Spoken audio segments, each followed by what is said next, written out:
Good morning po, Pet 8320. May audible po. Clear po ang aking audio. Okay, thank you. So, for today, we will be discussing po yung last method po natin for interpolation. Last time we have discussed the first one, which is the Newton's divided difference polynomial.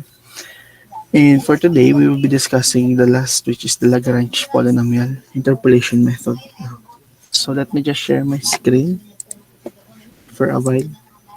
Kindly inform me po if visible na po ang ating screen. Visible na po. Okay. So, yun. So, yan.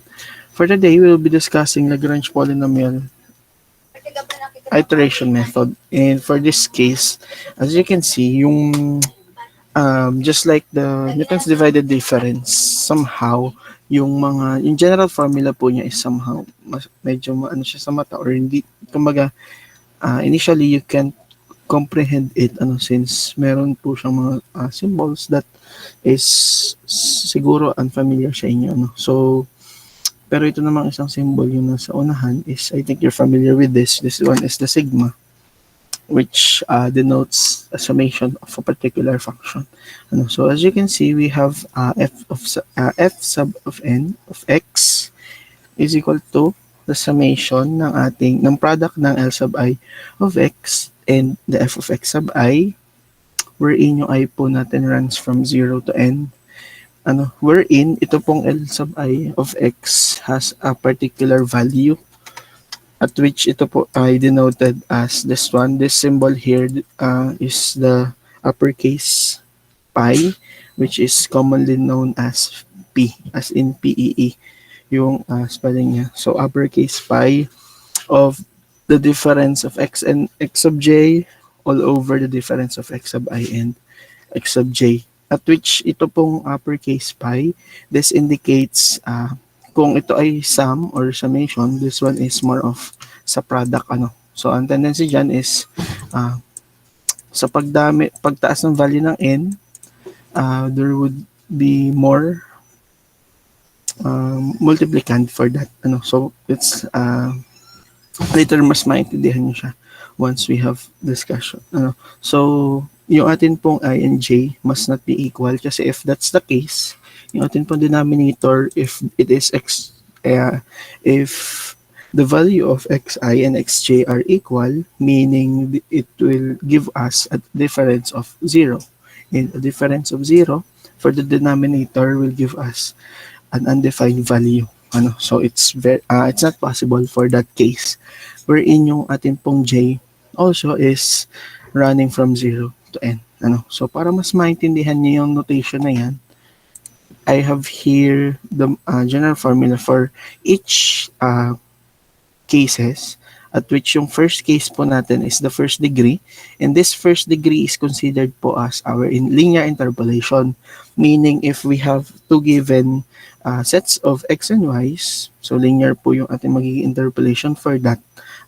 However, in the case po of our Lagrange polynomial iteration method and also the Newton's divided difference, it is somehow non-linear. Kasi most of the time, yung atin pong given sets of x and y's is not only 2. So it is, most of the time, it is mostly more than 2. So pwedeng 3. Kapag 3 siya ay second degree na. Then pwedeng 4. Pag 4 naman ay third degree and so on. So yun yung pattern niya. So yung degree po niya is nakabase sa degree of freedom. So siya ay n-1 lang. So if we have 17 given sets of x and y's, so it's 16th degree. Okay po. So that's the case for our Lagrange. Somehow it's the similar cases lang po siya with Newton's divided difference. So this is for the first degree or the linear interpolation. As you can see here, we have two terms. So if we have if we have two given sets of x and y, so meaning we will be having two terms for the Lagrange polynomial approach. So we have here the first term Yung first term po natin composed of one divided difference. So technically somehow this one is associated or analogous with our Newton's divided difference. Technically para siyang divided difference pa rin, but yung approach po niya is more of kumbaga modified, or it is not exactly the same with Newton's divided difference, ano. And also there is a multiplication of f of x sub I at which ito po is nakabase doon sa first term ng ating denominator. Our denominator has two terms. So the first one, the minuend and our subtrahend. So for the minuend, yan po yung x sub o, meaning yung atin pong magiging corresponding f of x is based on our minuend or yung ating pinagbabawasan or pinagmamainusan. So that's f of x sub o. Then for the next case, the second term, as you can see, yung minuend po natin is x sub 1. So yung i-multiply po natin is yung f of x sub 1. So dun po yung basis for that particular case. Ano? So for the second degree, as you can see, pagtaas ng degree, dumadami po yung ating i-multiply. Ano? So yun yung case for this one, yung ating uppercase pi or the p yung tinatawag. So we have here the second degree. For the second degree, we have 2. Ito po yung ating multiplicand for this one. So we have x minus x sub 1 and x minus x sub 2. And as you can see, may pattern naman po siya for that one. Okay? So sa ating denominator, somehow it is the same. Same cases. Yung ating pong minuend for all, the difference sa denominator ay the same, which is x, depending on which order of term. Kung first term siya ay x sub o, kung second term siya ay x sub 1, kung third term siya ay x sub 2, so, and so on and so on. Ano? So, just like the first degree, yun pong ating inimultiply na f of x is dependent on the first or the minuend for each difference. Ano? So, yung minuend po natin is x sub o, so ating imumultiply is f of x sub o. So, that's the pattern for this one. And for the third degree, so similar cases po. So yung second degree is 3 terms. For the third degree, we will have 4 terms here. So for the 4 terms, we have the first term is multiply natin sa f of x sub o. Second term ay f of x sub 1 and so on hanggang f of x sub 3 for the fourth term. Nakuha niyo po yung pattern for this one. Yes. Kindly, can I get some response with regards po to this one? Clear naman yung ating pattern for our general formula sa Lagrange polynomial interpolation. Okay, so I guess you don't have any questions and nagagets nyo naman yung pattern niya. Okay, so let's proceed po sa ating example. So for our example, it is somehow the same. Same lang po yan doon sa ating example for the Newton's divided difference. Ano? So for this one, we will be determining the value of f of 7. Similar case. But for now, we will be using the Lagrange polynomial interpolation. Ano? So similar case po yan. We have the set of table. And rewriting this one, we will be getting this one. So it is more of sa order ng values of x, yung ating naging arrangement or sequence for this. So, the missing one is yung f of x natin corresponding to 7. So, that's f of 7. Ano, so, hanapin natin yung value.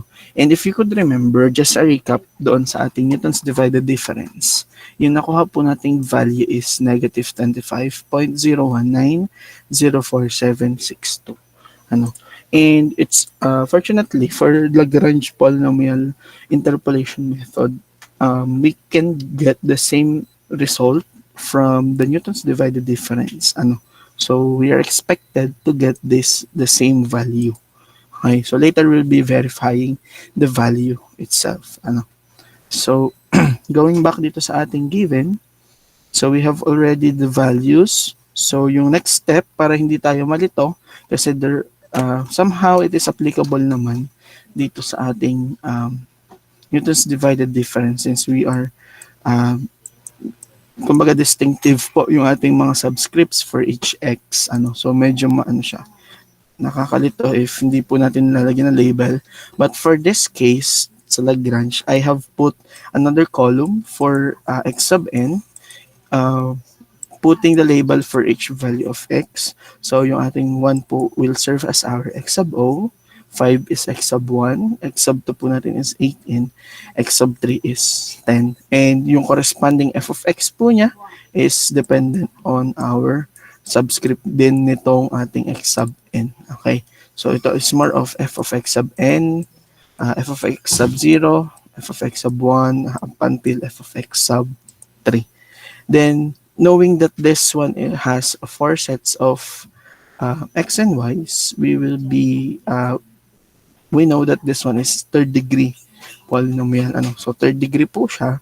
So, we are expected to have four terms for our general formula. Then, for our general formula, we will be having this one. So, one of the technique for this, kung ano yung minuend ng ating mga difference sa denominator, you shouldn't see it sa numerator. So kung x sub 0 ang ating minuend for the first term, wala siya dapat sa numerator. Dito naman sa case ng second term, x sub 1 yung ating minuend, wala siya dapat sa numerator. So saan lang siya makikita? Doon sa ating f. So siya ay yung function na ating hinahanap, or yung y, tawag doon yung corresponding y value po lang niya yung hinahanap natin. So that's the one that we are to multiply doon sa ating whole term. Then, yun po yung pattern niya. Knowing that pattern and knowing the values of each variable to be substituted, so mas madali na natin siyang ma-evaluate. So upon substituting all the values, we know that we are finding f of 7. So technically, lahat po ng ating x will serve as positive 7. So 7 po yan lahat. Then yung mga corresponding values po natin for x sub 0 up until x sub 3. And for the case ng f of x sub 0 hanggang f of x sub 3. So lahat po yan ay substitute. So sa substitute po natin upon substitution, then upon evaluation, we will get the same answer. However, for the sake of verification, let us evaluate first each term, para alam natin, or para mas madali natin siyang makuha yung ating final answer. So for our first term, can someone give me the evaluated value for this particular term here? I'll give you some time to compute for this one.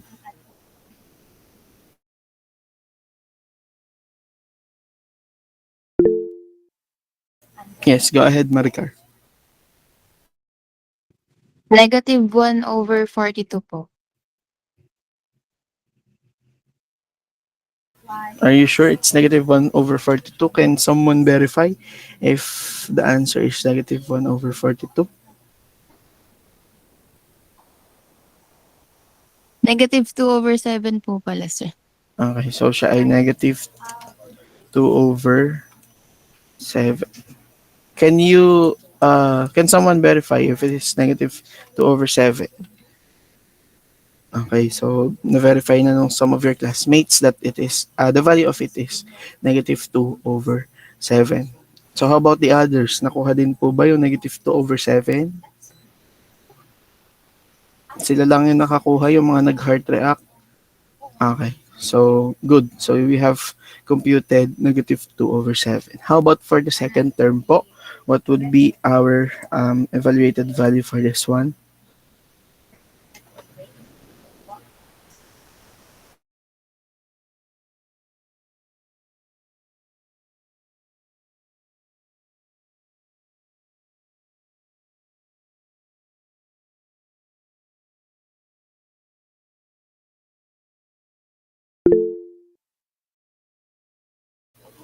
Negative 39 over 5. How about the others po?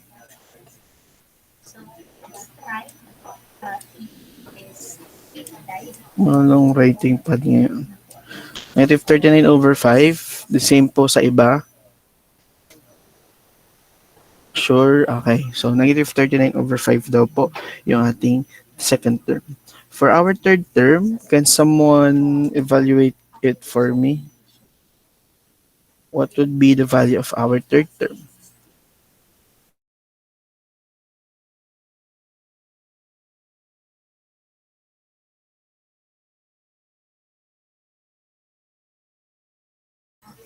Okay, negative 12 daw. How about the others po?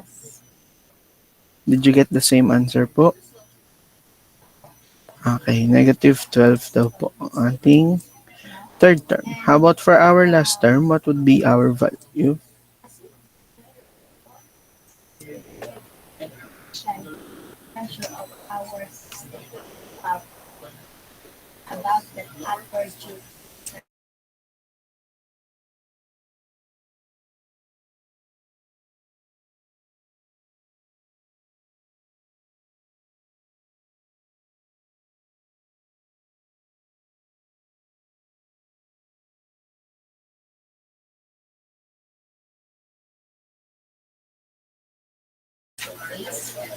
Negative 74 over 15. What the others? Can someone confirm? Okay. Negative 74 over 15. Okay.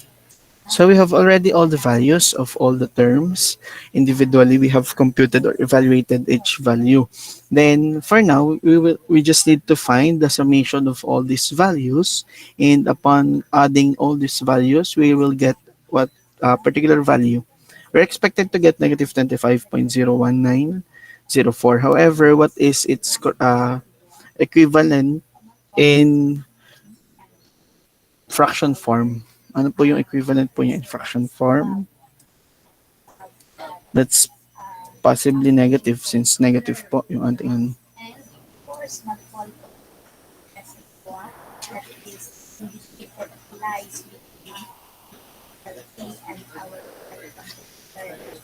Negative 2627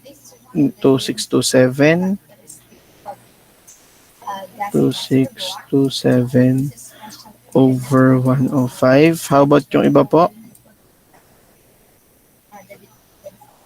Yung kay baka ni is negative 377. So we have two different answer. Which one po is the correct one? Can someone confirm what is the correct answer?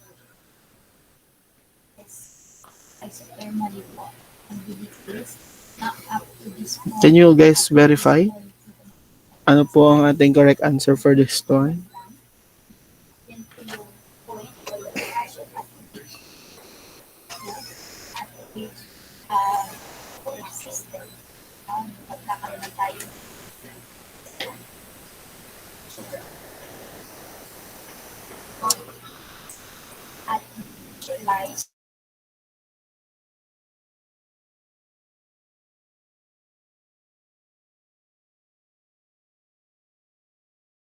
So yun, na-confirm na po na iba na siya ay negative 2627 over 105.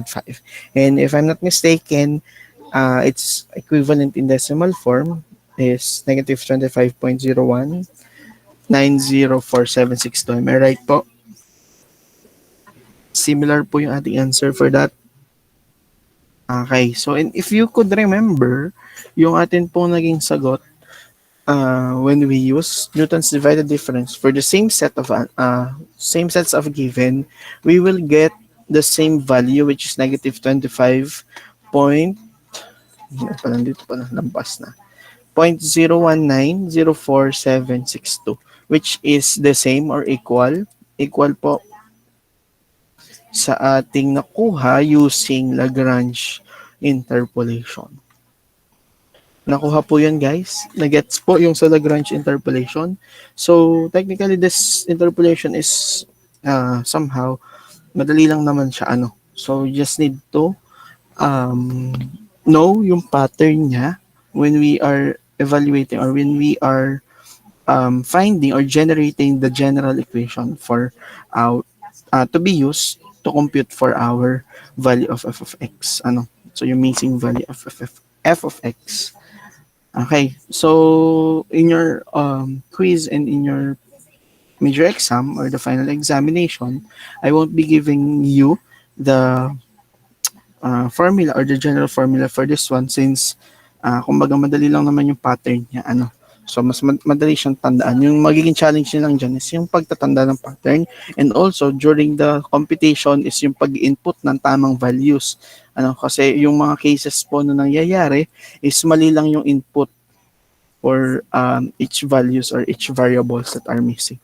Ano, so nagkakaroon din ng siguro error sa pagsusulat din, kaya yung input na value is sa halip na halimbawa ang x sub 0 yung ating ah, dapat na nakasulat, pero ang nasulat is x sub 1. So syempre yung isusulat mo doon ay yung value ng x sub 1, hindi yung x sub 0. So doon pa lang nagkakaroon na ng error, ano. So just be careful on writing your general equation, ano, for both cases of the Newton's divided difference and also for the Lagrange, ano, kasi yun yung some of the errors that I have encountered with my students last year during their numerical methods din, ano, and doon sa inyong final examinations. Okay, so before we proceed to some announcements, can someone tell me or can someone remember kung ano yung value ng f of pi when we use the Newton's divided difference? Wala bang nag-take down notes kung ano yung value of f of pi during our discussion sa Newton's divided difference? Ano po yung value ng f of pi natin during that time?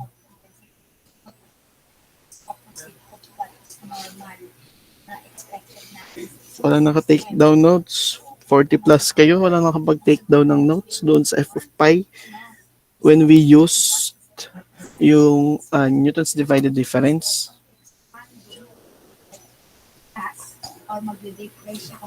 Wala, guys?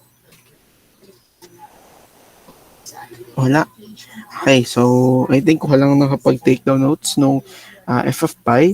But to give you or to show you, if I'm not mistaken, yung f of pi natin last time is -10 point something.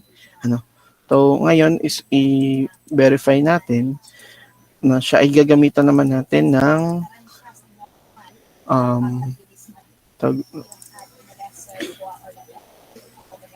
gamitan natin siya ng Lagrange interpolation. Okay? So yan. Let's have here our calculator. Yeah. So similar case goes to Lagrange polynomial interpolation for Newton's divided difference with a given or with the same given sets of x and y's. Yung ating pinalitan lang is yung values of x. Ano? So similar case for Lagrange polynomial, since we have the same sets of x and y's, unless mabago lang siya, saka tayo magbabago or magpapalit ng values or sets of x and y's. However, this has the same sets of x and y's. So yung papalitan lang po natin is lahat ng excess. So yung lahat ng excess is yung nasa taas. Ano? So palitan lang natin is itong mga x na ito. Okay? So let's try using pi in order for us to find that particular value. Ano? So we have here pi minus, let's proceed din sa ano. Din na tayo para tayo ay mabilis, ano. And for this case, since this calculator na nasa yung itong software na to is somehow can't accommodate all the values, you since this one is very long, ano, so let's try it na siya ay by two terms, ano. So let's find first the first two terms or yung value ng first two terms natin. Okay, so we have pi minus 5, then we have pi minus 8 times pi minus 10 all over. So denominator, we have 1 minus 5, 1 minus 8, 1 minus 10. Then we multiply it po sa positive 12 plus. So two terms yung ating i-evaluate ha for the first one.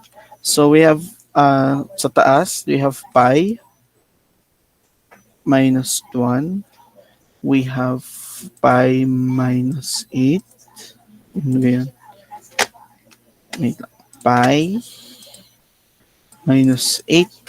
And last term or last multiplicand is pi minus 10. Then, sa denominator po natin is 5 minus 8. 5 minus 8. 5 minus 1 muna pala. Pero same lang naman. Pwede. 5 minus 10. Okay. Then, multiply po sa negative 26. So, let's verify muna if our values are correct. So, yan. Same, same, same. Then, upon evaluation, we will get the value of negative 27. So, yung atin pong first term or yung f of pi ng first two terms, 1 and 2, we have negative 27.97 97388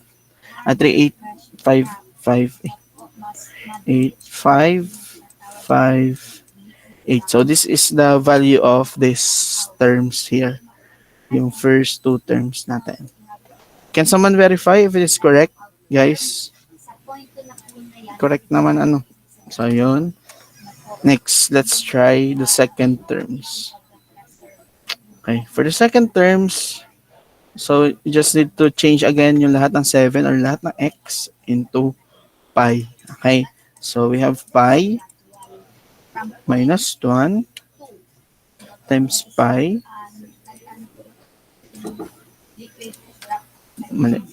pi minus 5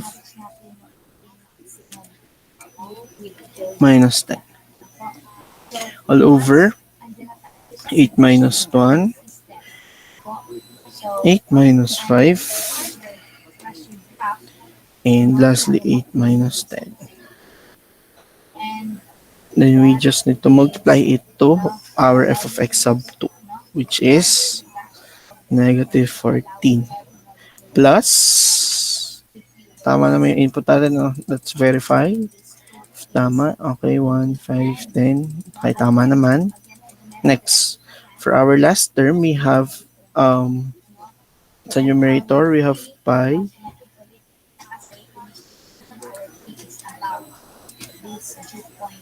minus 1. We have pi minus 5. Then lastly, we have pi minus 10. I mean 8. All over 10 minus 1. I mean, no, tama. 10 minus 1, 10 minus 5, 10 minus 8. Then multiply po sa ating f of 3 or f of x sub 3, we have 37. Upon evaluation, we will get 17. No, 3 and 4. We have positive 17.048 ata yun, if I'm not mistaken. 048,046,82. So we have the values of f, the first two terms and the last two terms. No, morning po. So we have all those values that we needed to sum up. So we just need to add these two values, and after adding these values, di ba, we have our answer plus or minus kasi siya ay negative 27.9738558. Then we will get negative 10.92580898. Tama ba, guys? Tama yon, yung nakuha nating value? Or mali? Guys, negative 10.92 ba? Yung nakuha nyo din sagot. Okay. How about yung iba po? Questions for this one? If wala pong questions, kindly give me some party emoji. Ano, so I can confirm that gets nyo po yung ating second interpolation method, which is the tawag doon, the Lagrange polynomial method. So may questions pa kayo? I think you don't have questions since puro kayo nag-party. Puro kayo nag-party react. Ano. So, yun. So since we're done with our first chapter for the finals, which is the chapter 4 or the interpolation, so you can now start working on this one, the end of chapter exercises. Sa Thursday and Friday naman is suspended yung classes, then we don't have class tomorrow. So technically, you can use your time. No, lalo-lalo na since we have a meeting pa supposedly by Friday. Ano, so I think you can use your time in answering this one. Yung ating, this one will be part of your PSET and also your laboratory number 2. Ano, and by next meeting, which is a face-to-face meeting, I think we'll discuss this one, numerical differentiation. So ito naman is kaya ng isang meeting lang. So that's by Tuesday next week. Ano, Tuesday next week. Then by Wednesday, I think Wednesday naman is di ka Holy Week na next week. But I think Wednesday still has a class. Tama? May klase pa ng Wednesday. Ano, parang Thursday at Friday naman nagkakaroon ng suspension due to Monday, Thursday, and Black Friday. No. So, by Wednesday, we will be having our first quiz. Ano, initially, I have told you that we will be having last one quiz. Ano, but I think it would be better if we have another, kumbaga is, mag-quiz muna tayo for the first two chapters para by um, kumbaga siya ay hindi rin makikisabay sa mga gawain nyo by the end of the sem or yung by the near end of the sem. Ano, and also kumbaga parang hindi siya maipon by that quiz 2 or quiz 2 for the finals. I have consulted already the three sections since kayo lang yung hindi ko na meet yesterday, and they have agreed upon my proposal about the quiz na siya ibalik na siya ay quiz 1 and quiz 2. Ang akin din kasi is that for quiz 1 and quiz 2 we have two, kumbaga parang meron kayong dalawang beses na chance na makabawi. Sa halip na halimbawa ay kayo ay ano ba yung term? Yung Gen Z term kasi is ma-choke. Pag na-choke kayo sa first quiz, di may pag-asa or may chance pa rin kayo makabawi for the second quiz. Ano, so yun yung naging kumaga parang basis ko for that, and also then parang hindi siya maipon.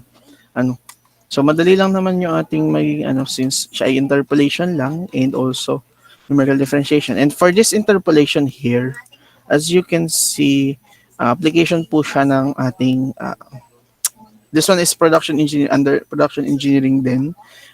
So we will be estimating the IPR. So basically this one will serve as our X, IPR pressure or the inflow performance relationship pressure, depending on the corresponding oil rates. And as you can see, we have numerous data, hindi lang oil rate and also the IPR pressure yung given dito, but there are also liquid rate. We also have the BLP pressure or the vertical lift performance pressure, and lastly yung total skin due to differential in pressure.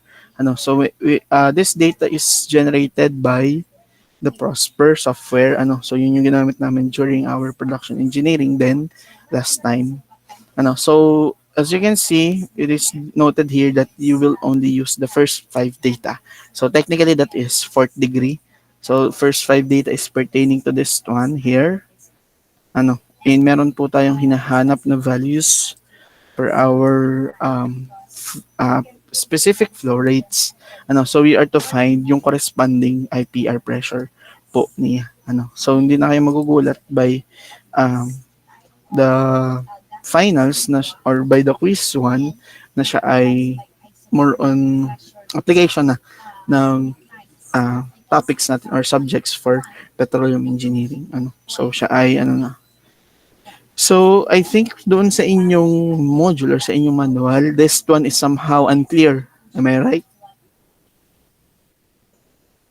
Medyo malabo yung ating So I'll be sending the clear version of this of this particular data here. And as you can see, pwede nyo naman siyang i-screenshot. Malinaw na naman siya din. So yung mahalaga lang naman dyan is yung first one. If ma-screenshot nyo siya, then clear naman, kindly send it to our GC. Wait, alsin ko yung mga linya para hindi siya pangitingnan yan. Pwede nyo siyang screenshot.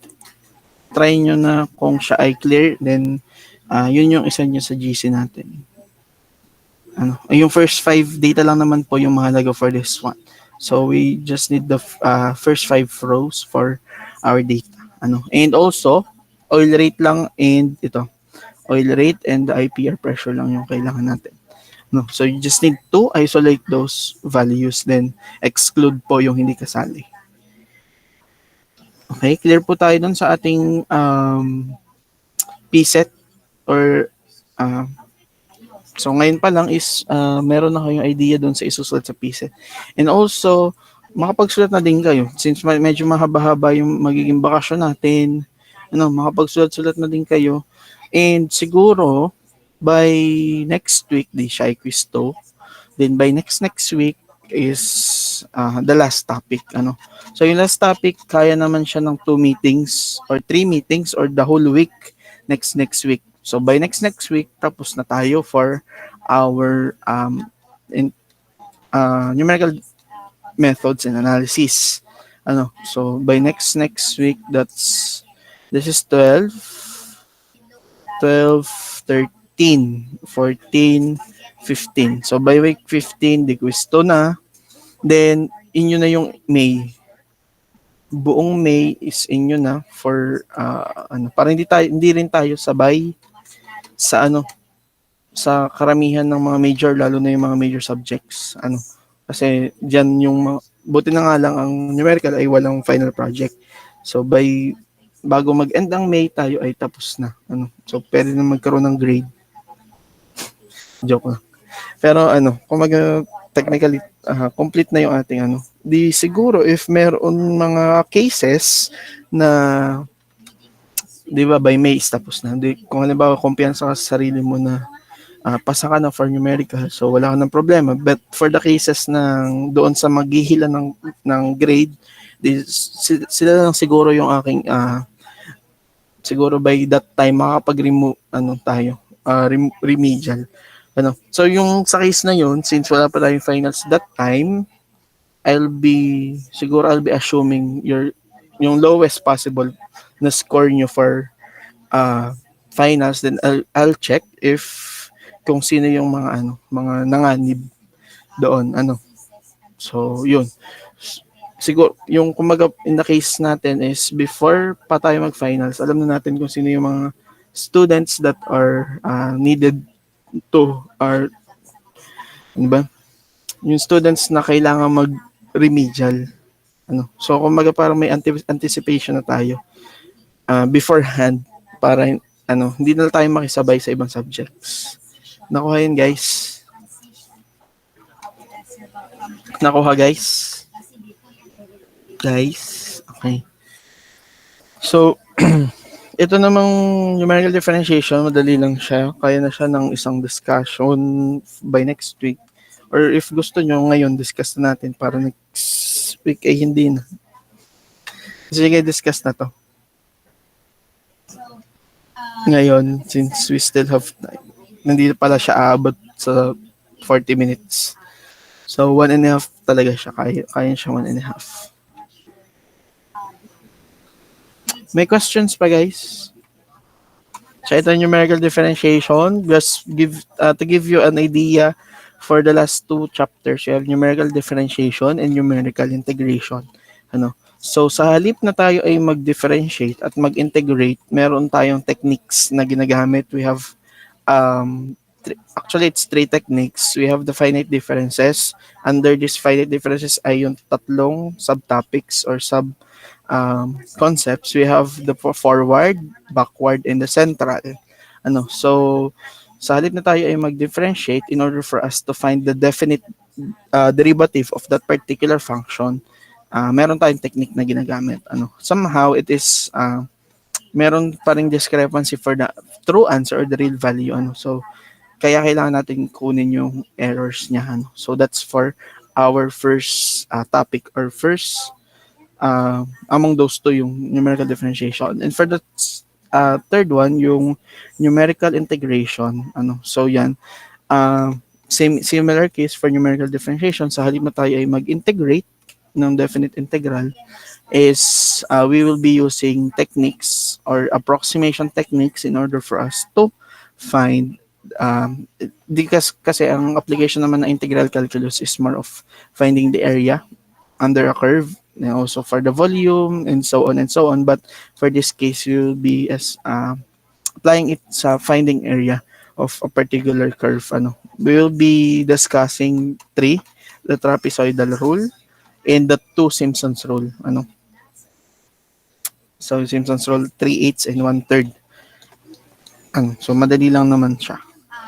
As in, madali lang siya. Compared sa mga iterations natin in our midterm, personally, mas gusto kong aralin if I'm in a perspective of a student. I would want these topics rather than having those topics that we had in during our midterms. So, mas madadali siya. Questions? Guys, questions? Do you have any question? If you don't have any questions, kindly give me a round of applause. Hindi, clap emoji.